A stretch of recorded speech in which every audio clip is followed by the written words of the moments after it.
Bienaventurados los pobres de espíritu, porque suyo es el reino de los cielos. Esta primera bienaventuranza del Sermón del Monte no se refiere necesaria ni únicamente hablando a los pobres materiales. Tengan esto muy presente. Estamos hablando en esta enseñanza de algo sublime, de algo sobrenatural. ¿Okay? Por eso esta enseñanza hay que hacer el esfuerzo para tratar de verlo con óptica divina o desde una perspectiva sobrenatural. Esto no es para los que carecen de cosas materiales, ni excluye a los que tienen cosas materiales, por tanto. Esto no se refiere únicamente a los humildes, humanamente hablando. Esto no se refiere a los que tienen un temperamento favorable de ser introvertidos, tímidos, apocados, o inclusive para aquellos que tienen complejo de inferioridad. No se trata de eso, se trata de algo más profundo y algo mucho más afortunado. Se trata de algo absolutamente necesario para un encuentro y relación con Dios. Veamos el texto. Evangelio según San Mateo, capítulo 5. Ahí comienza el Sermón de la Montaña. Hoy vamos a tratar los primeros 3 versículos del capítulo 5 de Mateo. El primero dice: al ver Jesús las multitudes, subió al monte, se sentó y se acercaron sus discípulos. Unas cuantas cositas importantes. Se acercaron al ver el Señor las multitudes. O sea, esto es para todos, para usted y para mí y para todos nosotros. Para todos los que estamos dispuestos a subir al monte con nuestro Señor. Otra cosa importante fue que esto hay que relacionarlo, según lo que dicen los expertos en teología bíblica, con la subida al monte, a la montaña de Moisés, en el Éxodo capítulo 19, lo que va denotando ya cercanía con Dios y autoridad. Por eso el Señor se sentó, como hacían los grandes maestros. Se sentaban y la gente se acercaba. Se acercaron todos y sus discípulos también. Entonces el Señor abrió su boca para enseñar, como ya hemos establecido, con autoridad, como el Señor que es. Y abriendo su boca comenzó a enseñar: bienaventurados los pobres de espíritu, porque suyo es el reino de los cielos. En adelante vamos a ver entonces 3 ideales importantes de estos 3 versículos de esta primera bienaventuranza. ¿Okay? 3 ideales importantes y absolutamente necesarios para ser plena y sobrenaturalmente felices. Lo vamos a ver con el primer ideal. Bienaventurados significa feliz, afortunado, dichoso, pero en grado sumo. A propósito, debemos considerar que en las bienaventuranzas no hay verbos. Lo han notado, no hay verbos. No dice bienaventurados son, sino bienaventurados los. ¿Saben por qué? Porque el Señor, que hablaba en arameo, usa la expresión bienaventurados como una exclamación a tono con el Antiguo Testamento. Y en el Antiguo Testamento, bienaventurados, esa expresión denota una gran felicidad, la gran felicidad del justo. Entonces, en la bienaventuranza se usa como una expresión exclamativa, llena de emoción, como exaltado, como una buena, gran noticia. Como el Evangelio, una buena, tremenda, gran noticia que nos da felicidad. Y en cuanto a las bienaventuranzas se refiere, una felicidad sobrenatural, que es la felicidad mejor y más legítima de la que puede gozar un ser humano en este mundo antes de la visión beatífica, antes de la gloria del cielo. ¡Qué maravilloso! Para muestra, con un botón basta. Tuve que escoger uno para avanzar. Salmo capítulo 1, los 2 primeros versículos. Aquí voy a seguir la versión de Biblia de Jerusalén en cuanto a este salmo se refiere. Dichoso el hombre o bienaventurado el hombre que no sigue el consejo de los impíos, ni en la senda de los pecadores se detiene, ni en el banco de los burlones se sienta, mas se complace en la ley del Señor, en su ley susurra o medita día y noche. Lo que me gusta de esta versión de la Biblia es que pone estos 2 primeros versículos con signos de exclamación, siguiendo a tono, repito, con la teología bíblica. específicamente en cuanto a esta costumbre en el Antiguo Testamento de usar bienaventurados o dichosos o felices en cuanto al hombre justo se refiere, como una gran felicidad que lo hace exultar de gozo y de alegría. O sea, que bienaventurados equivale aquí a algo así como, oh, pero qué felicísimo. Oh, pero qué dichoso, qué muy dichoso, qué grandemente afortunado. O algo así como, cuán inmensamente felices son los pobres de espíritu. Algo así. Noten este primer elemento porque es muy importante. Esto es muy importante.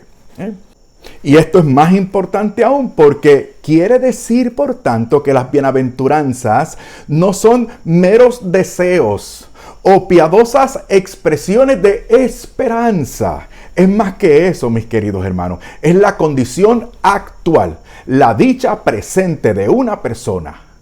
El estado de felicidad en que se encuentra ahora. ¿Por qué? Lo vamos a ver a lo largo de esta enseñanza. Por eso los que se quieran enterar y los que se quieran ubicar en esta sintonía, quédense pendientes de esta enseñanza, porque como ya ustedes saben, mis queridos hermanos cristófilos y visitantes, los vamos a sorprender. Bueno, entonces la primera bienaventuranza dice que son inmensamente afortunados los pobres de espíritu. Y ahora vamos para el segundo gran ideal que nos muestra y nos demuestra esta primera bienaventuranza. Segundo, ser pobre de espíritu supone un vaciamiento total que solo puede ocupar el Señor. Concentrado, mis hermanos. Ser pobre de espíritu supone un vaciamiento total que solo puede ocupar el Señor. Sépase que en el Nuevo Testamento hay dos palabras para pobre. Para la palabra pobre, en el Nuevo Testamento se usan dos palabras en griego koiné. Una de ellas tiene que ver con el pobre que tiene lo justo necesario para vivir. ¿Okay? O que tiene que trabajar para sostenerse a duras penas. De hecho, es la palabra pobre o la primera acepción de pobre que se usa para la viuda. ¿Se acuerdan? La viuda que dio las dos moneditas únicas que tenía, para ella se utiliza esa primera acepción, porque ella por lo menos tenía esas dos moneditas. Pero aquí, en el capítulo 5 de Mateo, versículo 3, se usa otra palabra que es tojos, e implica pobreza extrema. Significa los que carecen de todo. Significa los que no tienen nada. Y les suplico, por favor, mi querido hermano y hermana, deje de pensar en escasez o en la falta de cosas materiales. Estamos hablando de algo más. Ya se los he dejado ver, se los he advertido ya desde el principio. Los pobres de espíritu son los tojos, espiritualmente hablando, porque se reconocen según Dios y en presencia de Dios.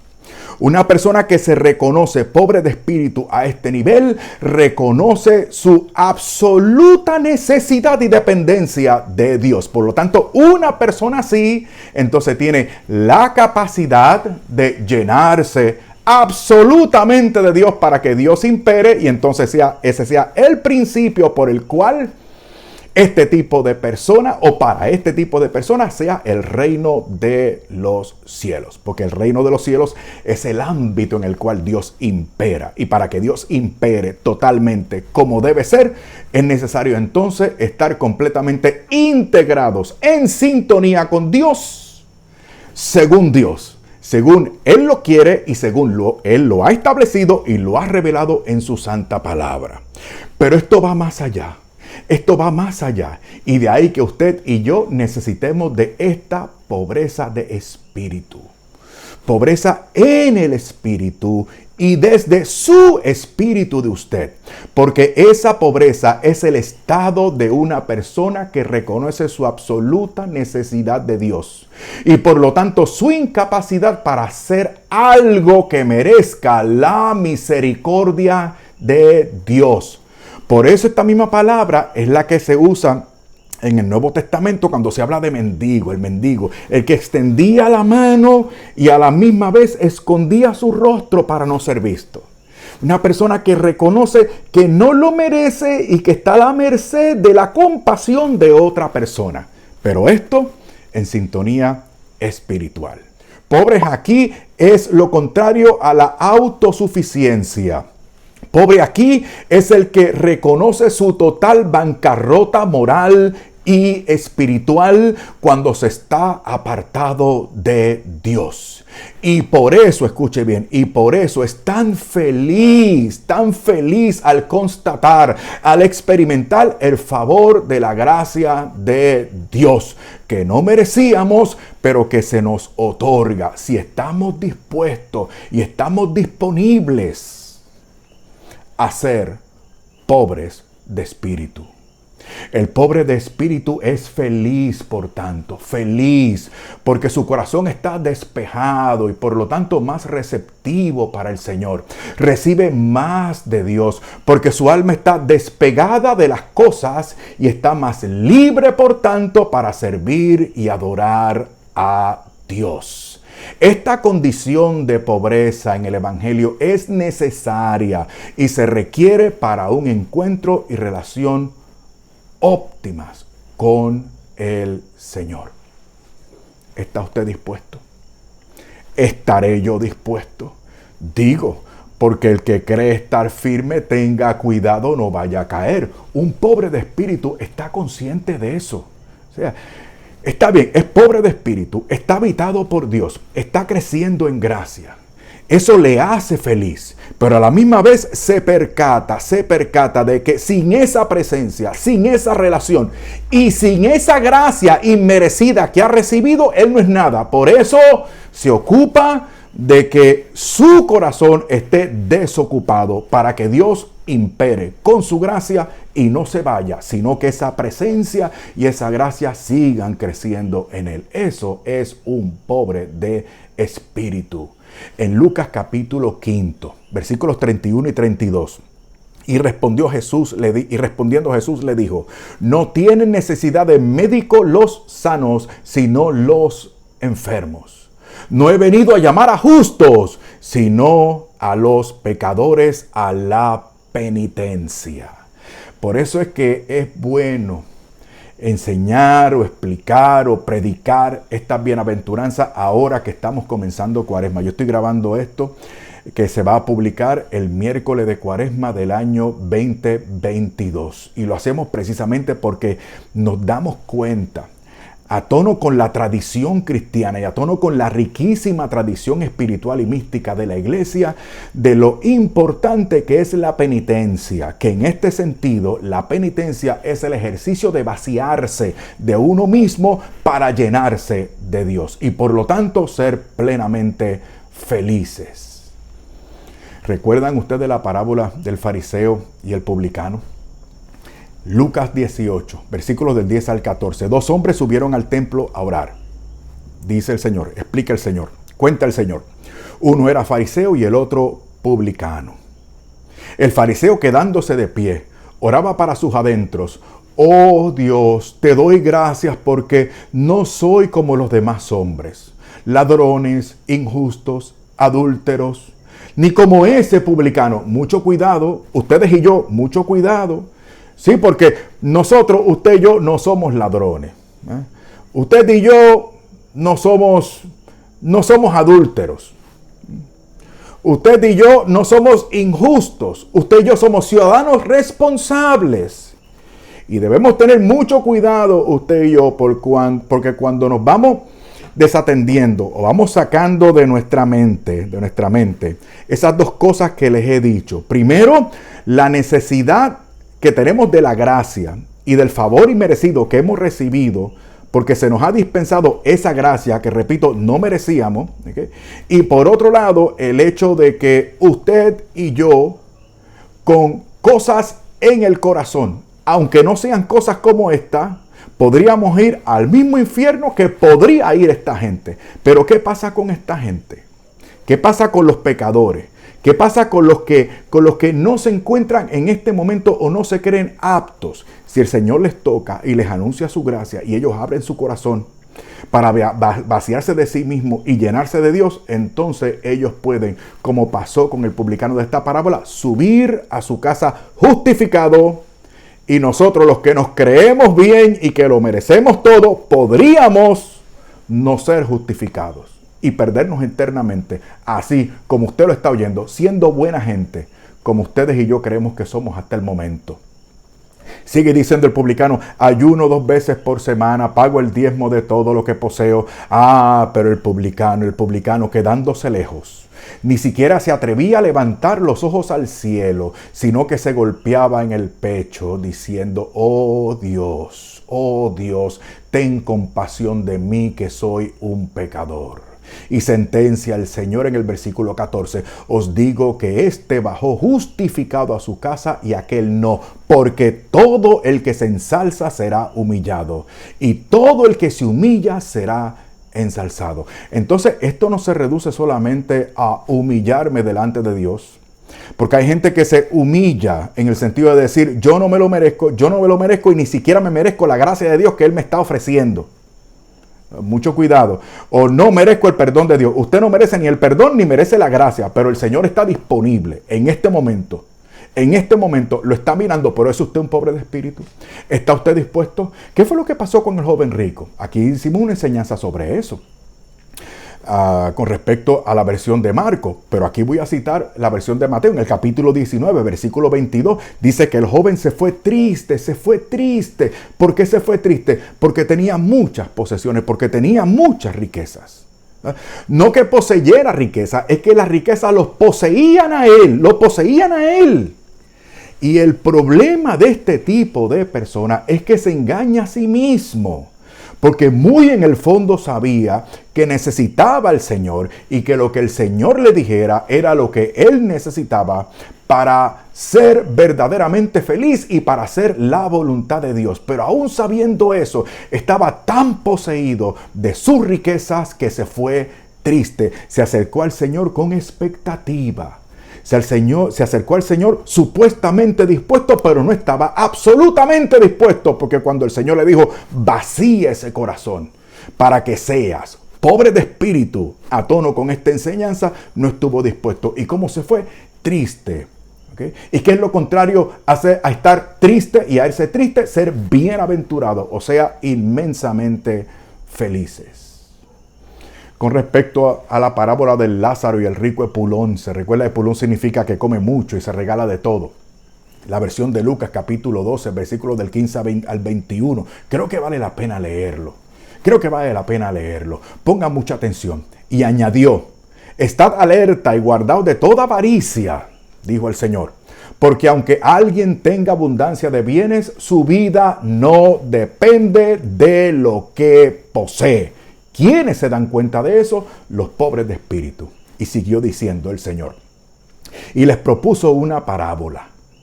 Las tierras de cierto hombre rico dieron mucho fruto. Y se puso a pensar para sus adentros: ¿qué puedo hacer? Ya que no tengo dónde guardar mi cosecha. Lo mío, lo que yo tengo, lo que me he ganado, lo que me pertenece a mí, lo que me corresponde a mí. Se puso a pensar para sus adentros: ¿qué puedo hacer?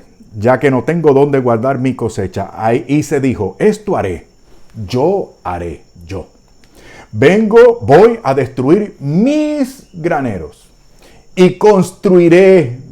Estos verbos tienen incluido el sustantivo. Y yo construiré otros mayores y guardaré.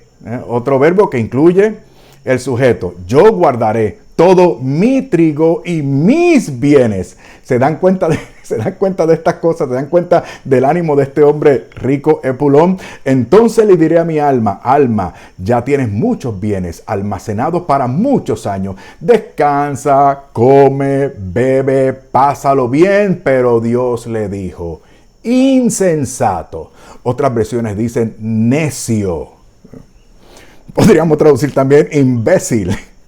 Esta misma noche te van a reclamar el alma. Y lo que has preparado, ¿para quién será? Concluye el Señor. Así ocurre al que atesora para sí y no es rico ante Dios. No son las cosas materiales por las cosas materiales.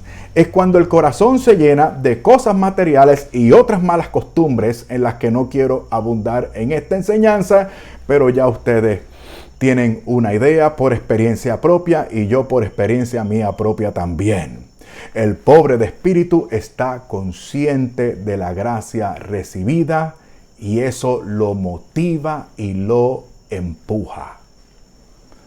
¿Qué motivó y qué empujó al rico de esa parábola? ¿Qué? Su riqueza. ¿Para qué? Para desatenderse, para echarse para atrás, para desocuparse, para centrarse en sí mismo. Pero ¿cuál es el ejemplo según las palabras del apóstol San Pablo en Filipenses capítulo 3? Una vez más creo que vale la pena leer. Filipenses capítulo 3, a partir del versículo 6. En lo que se refiere a la justicia de la ley, miren, ahora vamos a poner lo que pasó con aquel rico Epulón y ahora la actitud de San Pablo. Dice él, en lo referente a la justicia de la ley, llegué a ser irreprochable. Irreprochable llegué a ser. Sin embargo, cuanto era para mí ganancia, por Cristo lo considero como pérdida. Ahora, él no se desprendió, San Pablo no se desprendió de su inteligencia. No. Su gran inteligencia, su gran sabiduría, toda esa teología, ¿sí?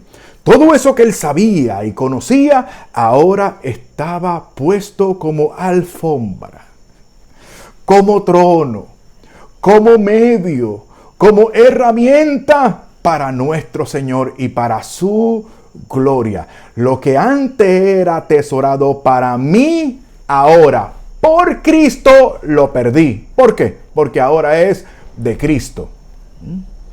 Por Cristo lo considero como pérdida. Es más, considero que todo es pérdida ante la sublimidad del conocimiento de Cristo Jesús, mi Señor. Por Él perdí todas las cosas y las considero como basura,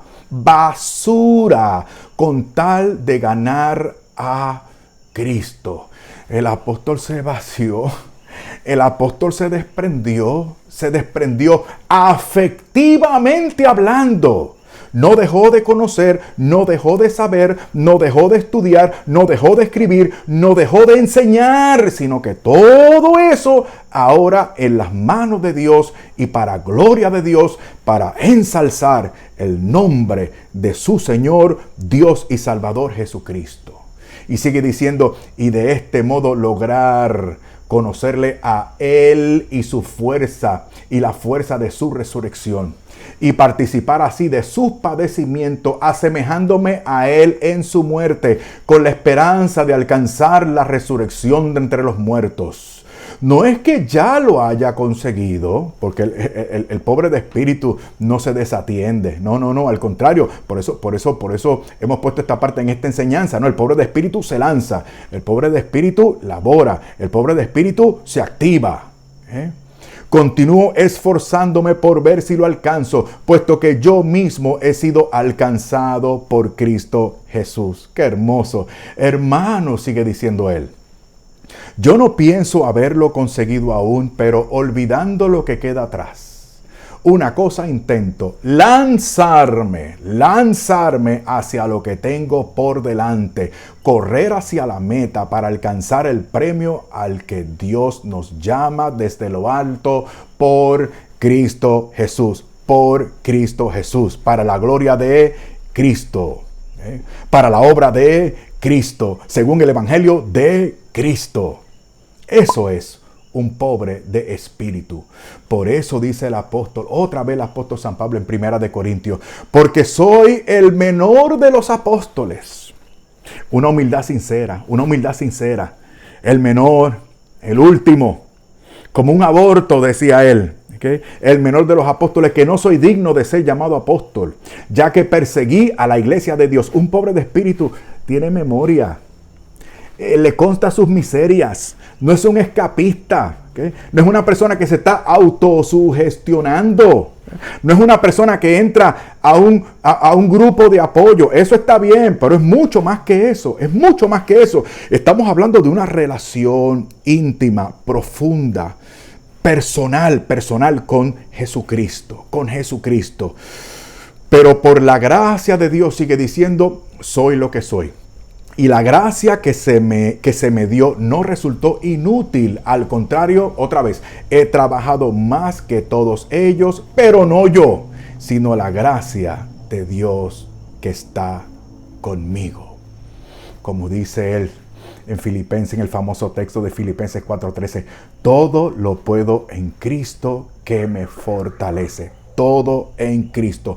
Un pobre de espíritu no es una persona apocada, no es una persona que rehuye, no es una persona que se desatiende, no es una persona que deja de hacer, pues porque soy tan humilde, que no quiero protagonizar nada, no quiero hacer nada, mejor que no me vea, mejor que no me oigan. Bueno, si el Señor te llamó a que te vean, si el Señor te llamó a que te oigan, si el Señor te llamó a que modeles el evangelio en tu vida, por lo menos eso, usted está llamado a modelar el evangelio de Jesucristo en su vida. Y por lo tanto, la fe cristiana no es una cosa meramente personal, es decir, individual. Esto hay que vivirlo de forma comunitaria para el bien de los demás. Porque si a usted y a mí lo que nos preocupa es solamente mi condición con Dios, que nadie más se entere porque soy humilde, porque soy pobre de espíritu, y usted se preocupa y se ocupa solamente de su condición espiritual, usted no es un pobre de espíritu, usted es un escapista, usted es un egoísta, usted no es cristiano. Perdone que se lo diga. Mateo capítulo 7. Entrad por la puerta angosta, porque amplia es la puerta y ancho el camino que conduce a la perdición. Y son muchos los que entran por ella, que angosta es la puerta y estrecho el camino que conduce a la vida, y qué pocos son los que la encuentran. ¿Por qué? Porque para entrar por la puerta estrecha y para ir por el camino angosto, usted tiene que reducirse de tamaño, my friend. De ahí viene aquella famosa expresión del Señor. Más fácil es que un camello pase por el ojo de una aguja que un rico entre al reino de los cielos. Y ya hemos aprendido que es una persona que está afectivamente apegado y dependiente de cosas materiales, a la que podemos incluir otras malas costumbres, como ya les había anticipado hace unos cuantos minutos. Usted tiene que vaciarse porque Él es la puerta, Él es el camino. Hay que desinflarse para entrar por esa puerta. Hay que encogerse, hay que doblarse, hay que humillarse, hay que postrarse para irse por ese camino. Pero primero pasar por esa puerta. Todo lo cual es lo opuesto al mundo y al pecado. ¿Qué propone el mundo? ¿Cómo nos seduce el pecado? Ancho, fácil, dispuesto, disponible. Pero todo eso genera infelicidad. Usted y yo queremos ser bienaventurados, inmensa y sobrenaturalmente felices, para lo cual es necesario desapegarnos, afectivamente hablando, de todo lo demás. Qué pena, mis queridos hermanos, que muchos de los que deben estar proclamando y enseñando y testificando esto, lo estén disimulando y lo estén incluso cambiando.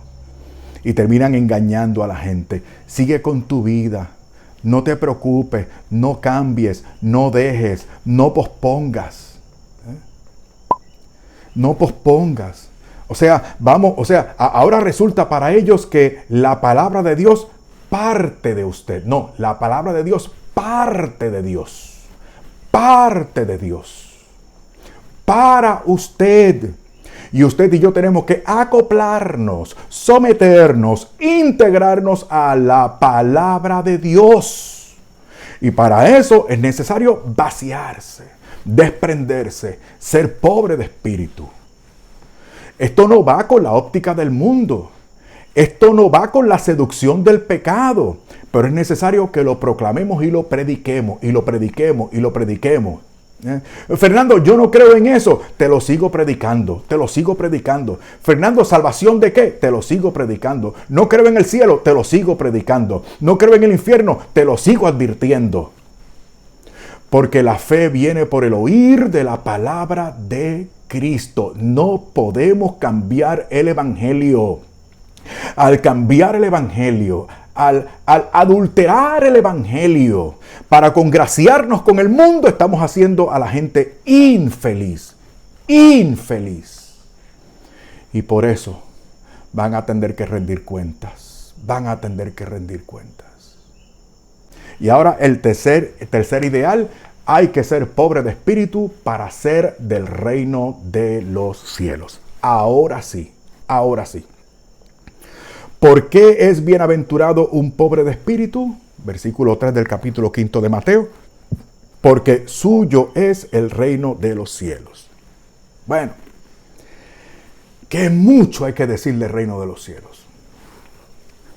Pero yo no tengo la capacidad para acabar de explicar una cosa como esta. Ni usted y yo tenemos la mente para sobrellevar algo tan profundo y sobrenatural desde el punto de vista intelectual. Así que en oración y rebanándome los sesos, con la ayuda de la gracia divina, traté de preparar un pequeño párrafo para hacer lo más claro posible, para que usted vea de lo que se está perdiendo, si usted no comienza a ser un pobre de espíritu. Mire, el reino de los cielos es la esfera del dominio, la potestad, la autoridad, el poder y la bendición y del favor y de la gracia de Dios. Todo eso tiene que ver con el proyecto, la agenda, el propósito de Dios que acogen y participan sus fieles. Es el gobierno de Dios. El gobierno de Dios. Y nosotros hemos sido creados para eso. Hemos sido creados para eso. Y por la simple razón natural nosotros sabemos, sin recurrir necesariamente a la revelación, sabemos que se es feliz en tanto y en cuanto usted vive y es para aquello para lo que ha sido formado y destinado. El ejemplo que me gusta dar es, si usted quiere navegar en alta mar, búsquese una embarcación, no navegue sobre un martillo. Usted quiere hacer un uso feliz del martillo, el martillo es para martillar. Usted quiere hacer un uso feliz de su vida es para Dios, para su gloria. Usted vive para Él o debería vivir para Él. Entonces será plena y real y sobrenaturalmente feliz, aunque carezca de todo lo demás. Y aunque carezca de todo lo demás. Y aunque pierda todo lo que tiene, exclamará como el justo Job: el Señor dio, el Señor quitó, sea el nombre del Señor bendito. Un pobre de espíritu es una persona libre, por eso es que es feliz. El Señor es mi pastor, nada me falta, nada.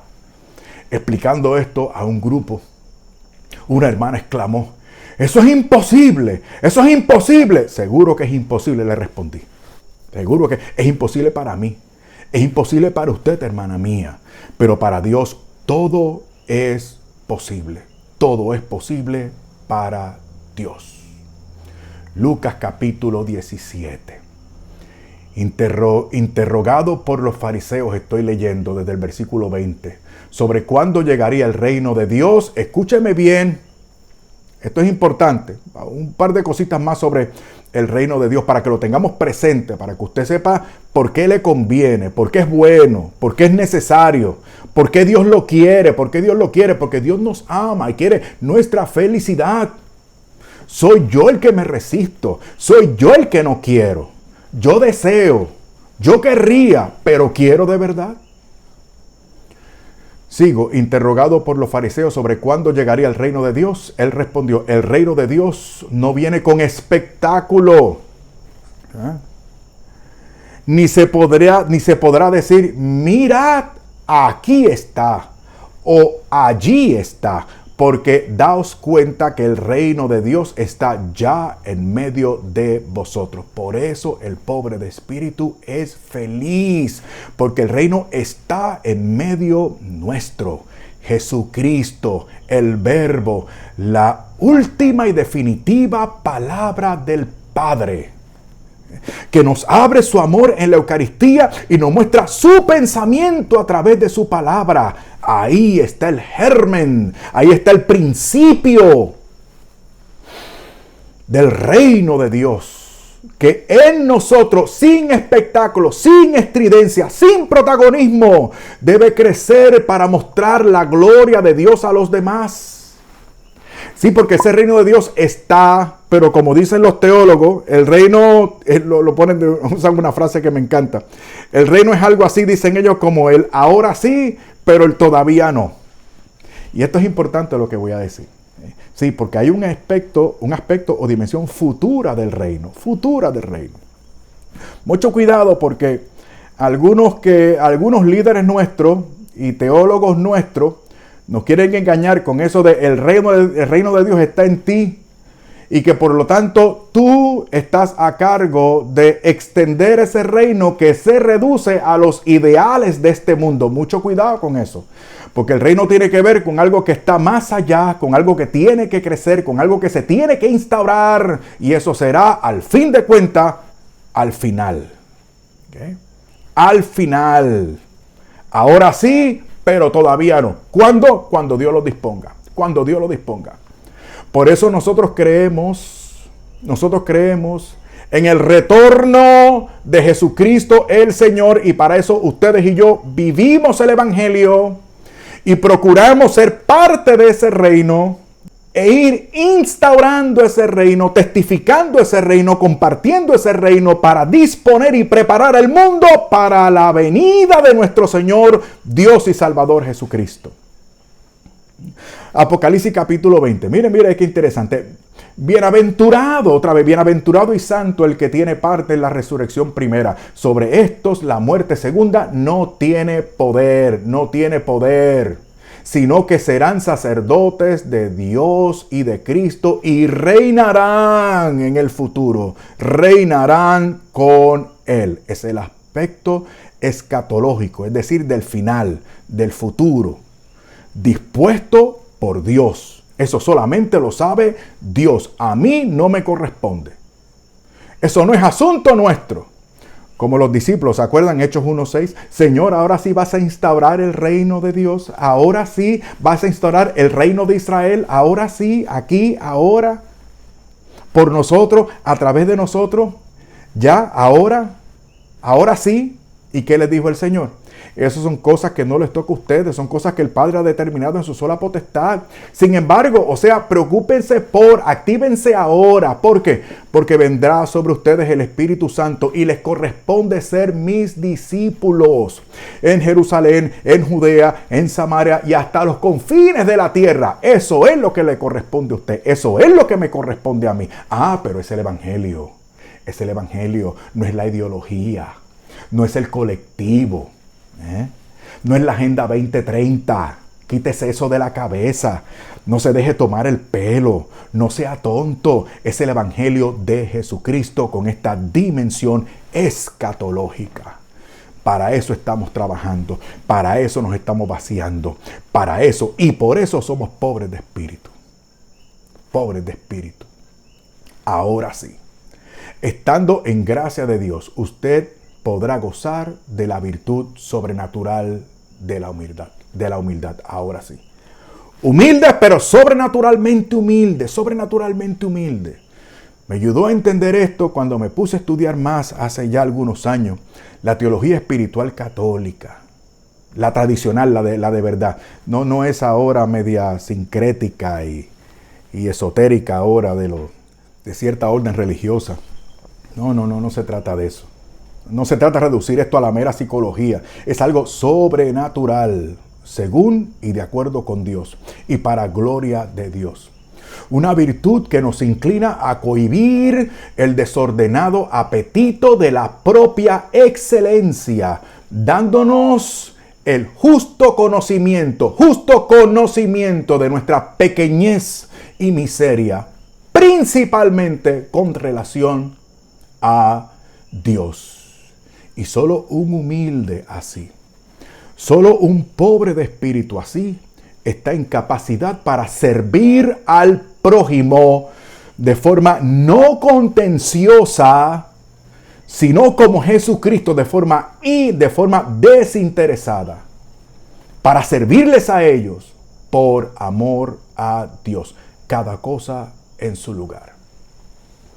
Entonces, nuestro modelo debe ser Jesucristo. Dije nuestro, en plural.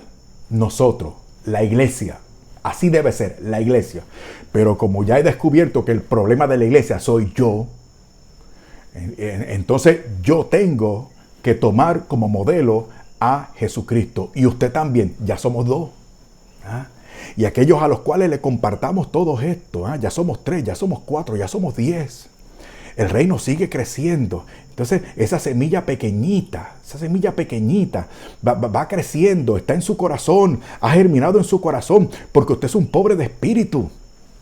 Y el reino va creciendo y se va dejando ver, Para eso somos llamados a la iglesia. Para eso estamos en la iglesia.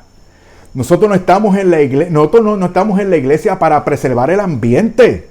Nosotros preservamos el ambiente y somos responsables, pero preservamos el ambiente y somos responsables para gloria de Dios. Pero la gloria de Dios no depende del árbol que yo siembro, sino que siembro el árbol porque es lo correcto, porque es bueno, porque sirve al prójimo, porque da gloria, porque todo lo que hago en gracia de Dios para servir al otro, por amor a Dios, le glorifica a Él. Visión sobrenatural. No reduzcamos las cosas sobrenaturales a la mezquindad de este mundo y a las agendas de este mundo y a las ideologías de este mundo. Visión sobrenatural. Como Jesucristo. Él es el modelo. Él es la meta. Él es el medio. Jesucristo. Ya sé que me pasé de tiempo. No importa. Hay que decirlo. Hay que insistir en esto. Aunque se desconecte, aunque no les guste. Como decía anteriormente, hay que seguir predicándolo. Aunque no lo crean, aunque no lo quieran. Por eso usted tiene que ser pobre de espíritu. Y yo también con usted, para que no nos importe lo que digan los demás, ni lo que opinen los demás, porque lo que los demás necesitan es el evangelio de nuestro Señor, Dios y único Salvador, Jesucristo. Usted y yo sí queremos el mundo.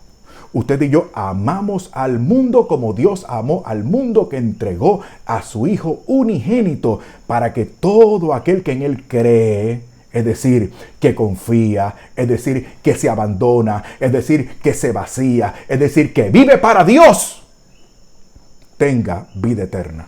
No se pierda, sino que tenga vida eterna. Para eso, Jesucristo. Mire cómo comienza el apóstol San Pablo, el famoso canto cristológico de Filipenses capítulo 2. En el versículo 3, mire cómo comienza. No actuéis por rivalidad ni por vanagloria. Y mire cómo ambas cosas están relacionadas. El que se vanagloria crea rivalidad. Pelea con él, lucha con él y con todo el mundo. Pero a cambio de eso, dice el apóstol, sino con humildad, considerando cada uno a los demás como superiores. Pero espere. Buscando no el propio interés, sino el de los demás. Tened entre vosotros, mire cómo se logra esto, los mismos sentimientos que tuvo Cristo Jesús, el cual siendo de condición divina, y yo que me creo la gran cosa, y yo que creo que me lo merezco todo, y yo que me molesto por cualquier nimiedad, por cualquier tontería, y yo que me preocupo por cualquier cosa. ¿Y qué me está diciendo el Espíritu Santo aquí? Que tiene que haber en mí los mismos sentimientos que tuvo Cristo Jesús, el cual, siendo de condición divina, ¿y quién soy yo? Un pobre hombre. que estoy en este mundo, en el tiempo y ocupando un espacio por pura gracia, por el favor de Dios. ¿Quién me creo yo? Si el mismo Señor, siendo de condición divina, o sea, siendo Dios, no consideró como presa codiciable el ser igual a Dios, sino que se anonadó a sí mismo. Él se vació de sí mismo, tomando la forma de siervo, es decir, de esclavo. Él se hizo un esclavo, hecho semejante a los hombres. Pero escuche bien, no solo semejante a los hombres, sino que, mire lo que dice a continuación, y mostrándose igual que los demás hombres, se humilló. Se humilló. Se hizo menos incluso, como un esclavo, y se humilló, vaciándose de sí mismo, haciéndose obediente hasta la muerte y muerte de cruz. Hasta la muerte y muerte de cruz. Y por eso, ahora viene el elemento que podríamos compararlo con el reino. Y por eso Dios lo exaltó y le otorgó el nombre que está sobre todo nombre, para que en el nombre de Jesús toda rodilla se doble en los cielos, en la tierra y en los abismos, y toda lengua confiese: Jesucristo es el Señor, para gloria de Dios Padre. Vaciémonos. Vamos a entregarnos. Vamos a disponer nuestros corazones. Vamos a hacernos pobres de espíritu, en el espíritu y desde el espíritu. Por eso es que me he dispuesto a hacer esta enseñanza ahora, iniciando este periodo de Cuaresma. Y ahora es que me doy cuenta, mis queridos hermanos, por qué muchas almas piadosas tienen la Cuaresma como su momento litúrgico, como su tiempo litúrgico preferido en todo el año. Yo me pensaba, pero ¿cómo es posible esto? Pues, a mí me gusta más la Pascua, a mí me gusta más la Resurrección, a mí me gusta más Pentecostés. ¿Cómo es esto posible? Porque esas almas piadosas saben. Esas almas piadosas han constatado que para gozar de la presencia de Dios, tienen que vaciarse para que esa presencia los colme y los llene por dentro, haciéndolos verdaderamente bienaventurados, para que suyo sea el reino de Dios. No se vaya, por favor. Solo 2 asuntos más. Primero, dígame en comentarios si quiere que tratemos las otras bienaventuranzas. Número 2. Si quiere colaborar con nuestro ministerio para que sigamos con este canal y seguir enseñando y predicando para servicio de usted y de la iglesia, por favor, vaya a la descripción de este video y mire lo fácil y seguro que puede hacernos esa donación. Ahí, en la descripción del video, colocamos el enlace de PayPal para asistirle a usted en esa ofrenda que es indispensable para que esto continúe. Y mire también, ahí mismo, por favor, los beneficios que usted recibirá como gratitud de nuestra parte por su ayuda generosa. Desde lo más profundo de mi corazón, muy sinceramente, le agradezco muchísimo la atención dispensada y la ayuda que pueda brindarnos para que podamos continuar. Dios le bendiga y muy pendiente porque vamos a estar publicando breve, en muy poquitos días. Dios le bendiga.